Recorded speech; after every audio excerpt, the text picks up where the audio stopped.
Welcome to Let's Make a Game Platformer, episode 22. In last episode, I've added this block for allows when hit from bottom side, spawns a star or any kind of entity we choose on the top of it. In today's episode, I'll tackle the problem of adding an enemy and the AI, artificial intelligence, to provide a logic for how it should behave. So let me start off by adding a system to the gameplay. Get active profiles, and it's the class that we want to activate is AI system, which requires profile AI. So this is the profile that we activated. I've added two new images for the enemy, for left and right hand facing. So now I have to I'll define the prefab for the entity. Let's call it bug, because it's a bug and Duke fights bugs. I'll copy the prefab from player and just remove the stuff we don't need. So this is not needed. We do need location. Actually, we don't need location because we'll be adding it and we're gonna be spawning it. We'll be rendering with model bug. It will have to be moving. It's not player controlled. It is affected by gravity. The colliding object is the whole block. The same for hitbox.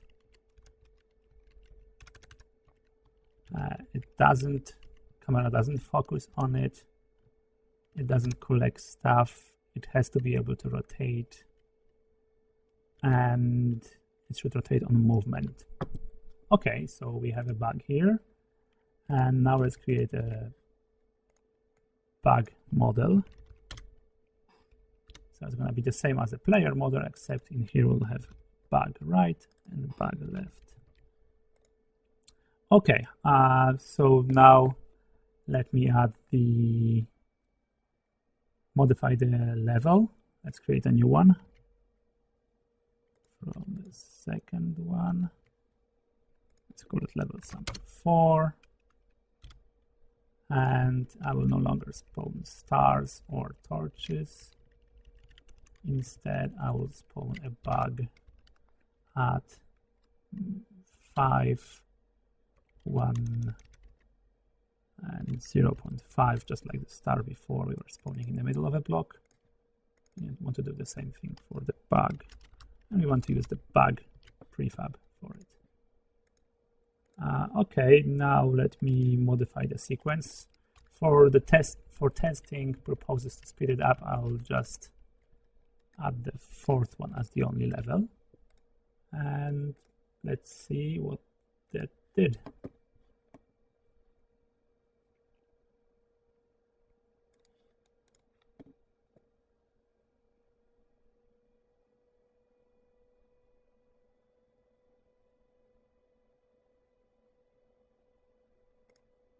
Okay, so we have a bug over there, as in the enemy. I'll fix the rendering in one of the later episodes, but this is easily fixable.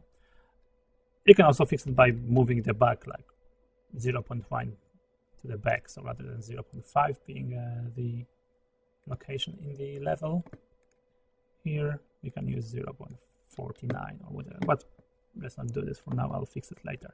Okay, so now we have to specify how it moves. The way the AI system here that I've shown before, the way it works is that it uses an AI component, and you specify the AI name. So this system is running using something called behavior trees, and I will show you how to easily create a simple behavior tree with a simple task, two tasks actually, to provide simple movements. So let me start off with creating here a AI component, and so we will be using this, and the AI name, I'll name it Patrol Endlessly. Okay, now for this class, for this component, I have to create a behavior that will describe what how does the AI steer this this entity. So in the assets, I'll create a new directory called behaviors using the American spelling, and in here I have to create a file with the same name as here, so patrol endlessly, and the extension, like in prefabs, it has to be a prefab, it has to be behavior using the American spelling of the word, and this is going to be a JSON file once again, like in prefabs. Okay, so in here I will specify each object in this class, in this JSON, is a task. So type of the task, so what class is used for it, you specify by passing the class name here. This is like component, you have component name, in here you have class name, so we'll have to create a new one, which we're gonna call move in direction until cannot. So now I have to create a class with this name, or this name plus task at the end. I'll create a new package in logic called AI, and in the AI package I'll create movement package, and in here I'll create a new class with this name and a task at the end. I will extend an abstract AI task,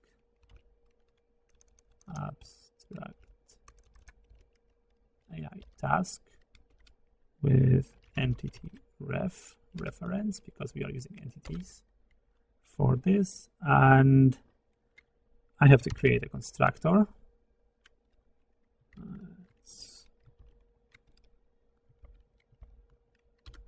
With the same parameters as the support class.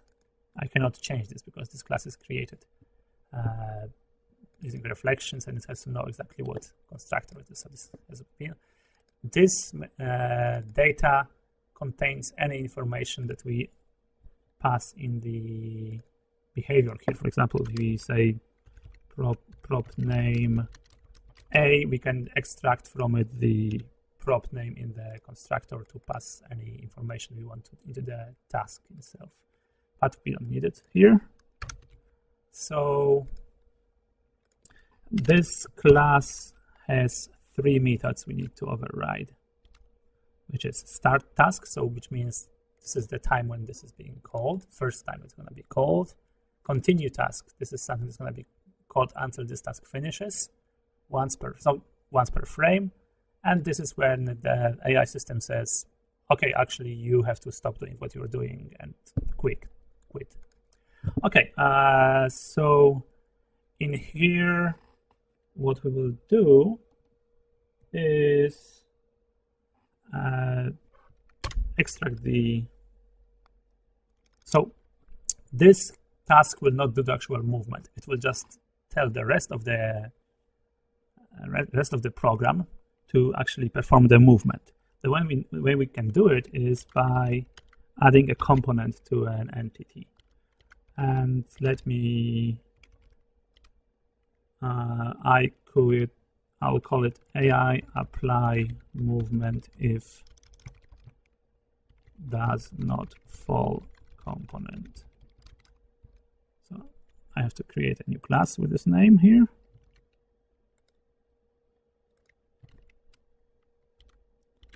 Sorry, interface, not a class.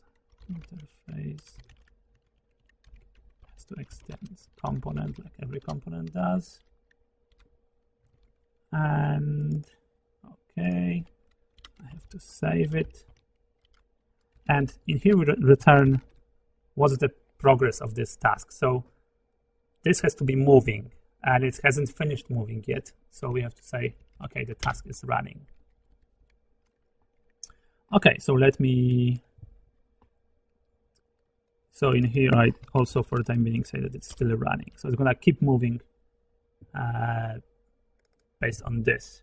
So I'll create now a new component here. We have to specify the movement. So what's the speed of this particular entity, and also in which direction it is pointing. So I'll create a new, maybe in here, facing direction component, facing direction component interface. So this component will specify which direction the entity is facing, and we'll have string get direction and void set direction.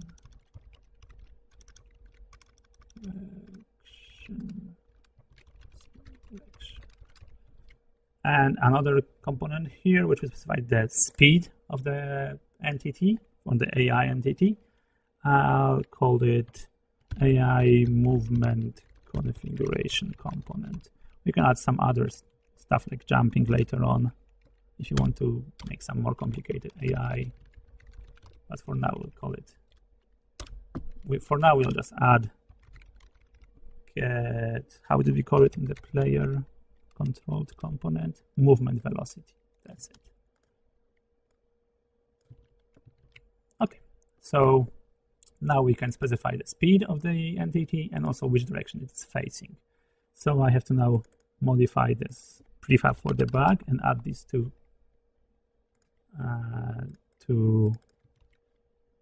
classes there, two components there. So we will be facing to the right, and the configuration will be movement velocity. Let's make it, how does this player move? Speed 4, we'll make a half of it. So 2 is going to be the speed of the player. So of the bug entity. Okay, so now I have to create here a new system that will, so this task says, okay, you should start moving now, or you should be moving now. And now you have to write a system that actually will be doing the movement. So I'll call it AI movement system. You have to register it. And it has to be in the profiles gameplay. Okay, and in this class we'll do, okay, the movement. The movement is done, if you remember, it was in the keyboard system using the apply physics forces. So let me copy, okay, maybe not copy, I'll just create it here. So I'll have event, and when the physics engine tells me, okay, this entity should now be moved, tell me how to move it, we'll do apply movement, and it was called apply physics forces,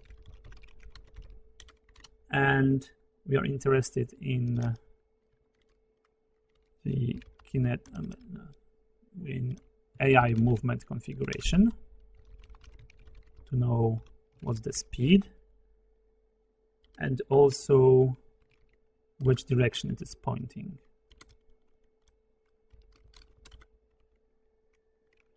So what we'll do if kinetic object, we have to check that it's not grounded. So let's kinetic object here.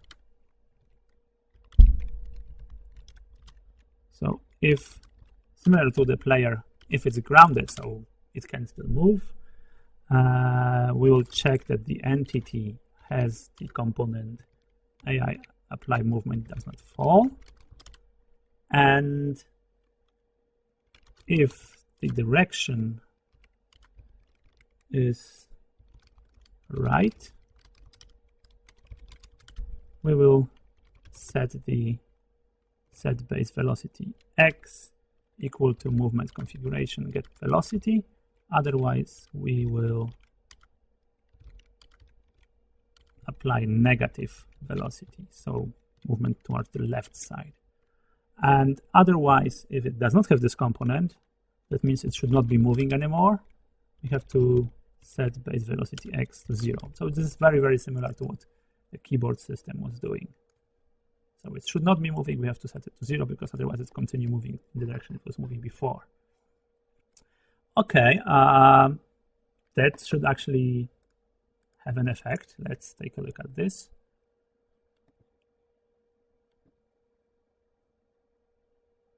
So the entity now should be moving to the right because that's the default one we have configured in the back prefab.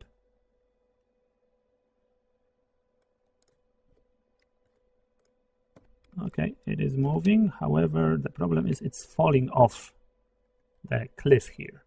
So we have to somehow figure out that next movement will actually cause it to fall. How we can do this is in the add an additional functionality to the physics engine, which will basically ask the entity whether it will ask everything whether this entity should actually move. So I'll add a new event here. I'll call it should entity move,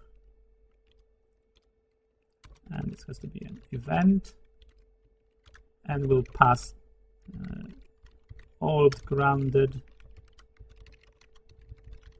new grounded,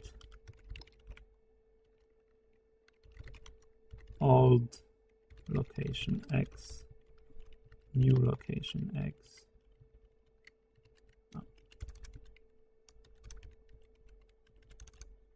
And the same for y.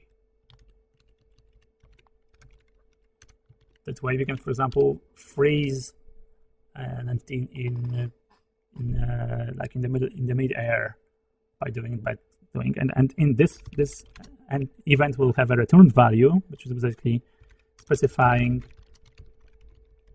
whether the movement was cancelled, and we'll have a method that allows us to cancel the movement. I'll have a constructor. So old grounded, new grounded. So old values, new values, and I'll create a getters here once I get the proper shortcut. Yeah, okay.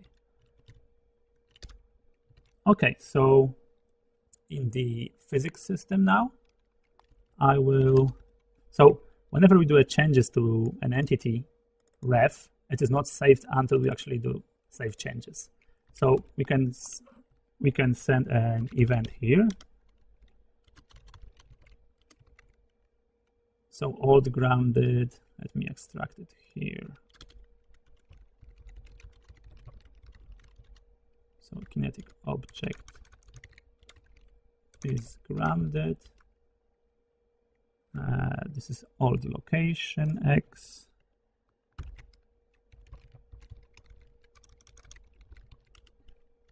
This is old location y.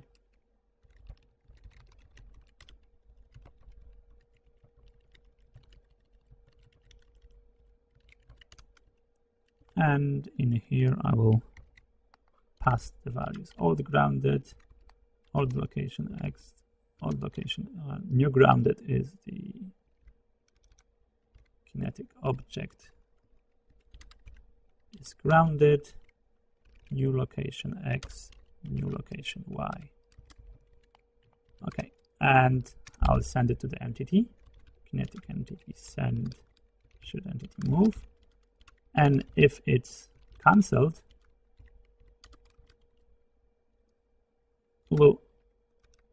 if it's not cancelled, we will save it. Let's go with this approach. If it's not cancelled, we'll actually save the changes. So if all the systems, in the whole game has said, yeah, it's fine for this entity to move, or at least none of them actually said, no, you shouldn't be moving this one, it will save the changes and the entity actually will move. So what I have to do now in the movement system, check if this entity actually got this.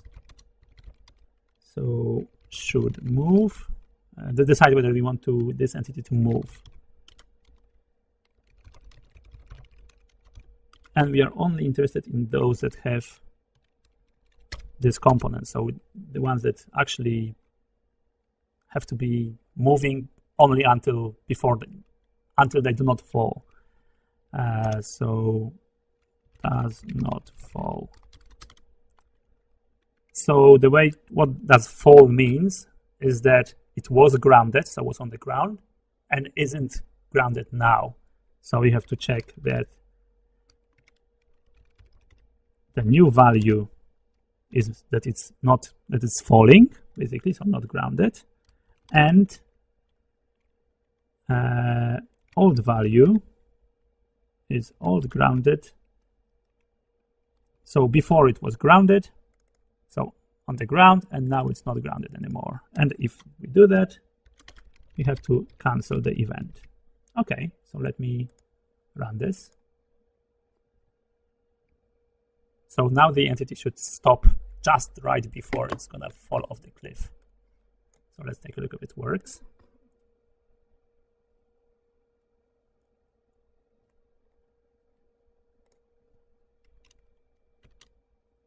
Okay, it has stopped just before it fell off. We can fix the positioning here later on. Okay, so we got this part, but now we want this to turn back and move in the other direction. So what we have to now modify is the behavior, and so what we want to do is move until this direction and then turn the other way and then move and direction. So we basically want to have a sequence, which is one of the tasks which come with the gaming library itself. So a sequence, and in here we specify what tasks should be executed in sequence. So it has to be an array here. So if you want to take a look, you can look at the sequence task here, and we have to specify the tasks in the, as you can see in here, it's reading the data of tasks. And in here we have to specify that we want to move in the direction until it cannot anymore, and afterwards we want to flip facing direction. Okay, so I have to write this task here, maybe here, because it's not about movement. We can use facing for different things, like for example when the entity notices an enemy in the other direction that it's pointing in, it will just turn around and shoot, for example. So we want to write a task that for flipping direction, and this one is a really easy one. So we have to once again extend abstract AI with entity ref reference. I have to add the constructor, and I have to implement the methods. And this one's going to be a really easy one because all you have to do is just modify the facing direction. So we'll go reference get entity ref get component facing direction, and we want to flip the direction. So if old direction was to the right, we want to move to the left now, otherwise we want to move to the right. Very, very easy. Then we have to save the changes and return that we've finished and successfully finished to perform this operation. Okay, that's it for this part. So let's take a look now what's going to happen. Okay.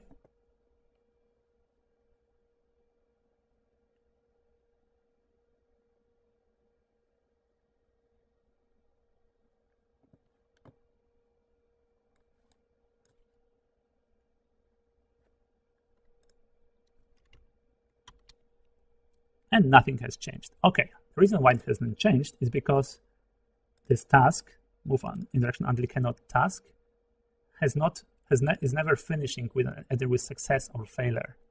So what we want to do here is in the continue task, we want to basically say, okay, I couldn't move. How do we detect that it couldn't move?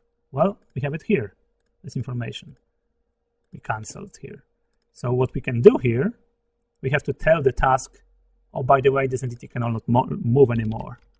So what we'll do is inject an AI engine, and AI engine allows us access to running tasks. So we'll pass the entity ref, and we'll pass the move in direction until cannot task. So now we have it. So now we have an instance of this class for this entity, for this running entity, and we can now tell it to that we couldn't move anymore. So we'll add a new method called notify can't move, and we'll pass the reference to the entity. Okay, so let me create a new method in here, which will basically store.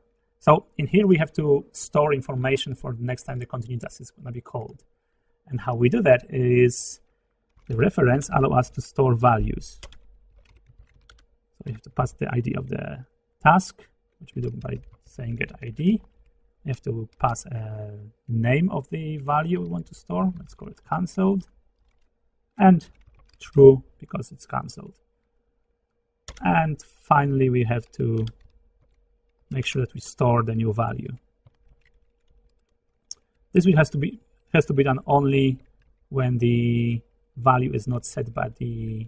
So this method, the store values, has to be called only if the call did not come from the AI engine itself. If AI engine calls one of those methods, these values will be stored automatically. Okay, so now what we have to do in continue task, check if it was cancelled already. So if reference get value cancelled and boolean is not null, then we have to specify, okay, we have finished movement. What we also have to do is remove this component because we don't want to move it anymore. Because we've finished this task, the task of moving in direction until cannot task, we have to make sure that the entity does not have this component anymore. Remove component, AI apply movement.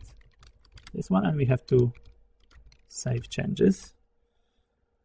Additional thing we have to do is to clean up after ourselves the state of the class of this entity, and we have to make sure that we remove the value for this task with this name. Let me extract this as a constant here. Cancelled key. Okay. So that's it. Otherwise, it has to continue moving.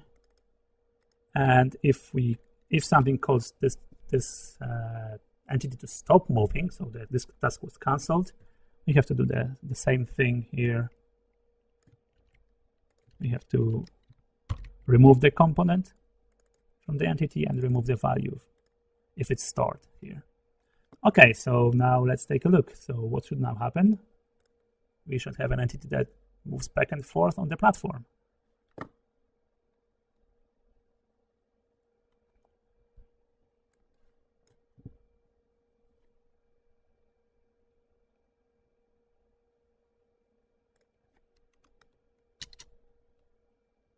Okay, let's observe. Okay, we have a patrolling entity that patrols forever. So let me now explain maybe once again the behavior, the way it works. So we have sequence of tasks. That this sequence this is the root task for this entity, so it's going to be called endlessly. And so we have a sequence of these two tasks. First, the entity will move in the direction until it cannot, which we defined in this class. And once this task returns success, sequence will progress to the next task and execute this one until this finishes. This one finishes actually immediately on the first call to it, and it will flip the direction the entity is facing, and the sequence will return unfinished. But because it's a root sequence, it's going to be called root task. It will be called again and again and again forever. So it will once again. So if this task returns failure, so it couldn't do this anymore, this task has failed, then this task would not be called because the sequence would say, okay, I was not able to execute one of the tasks underneath it. Okay, so this is how the behavior trees work in a nutshell. I'll add a link in the description to if you wanted to read a bit more about this AI approach. And that's it for this episode. Make sure to like it and subscribe to my channel. Thanks for watching. Bye.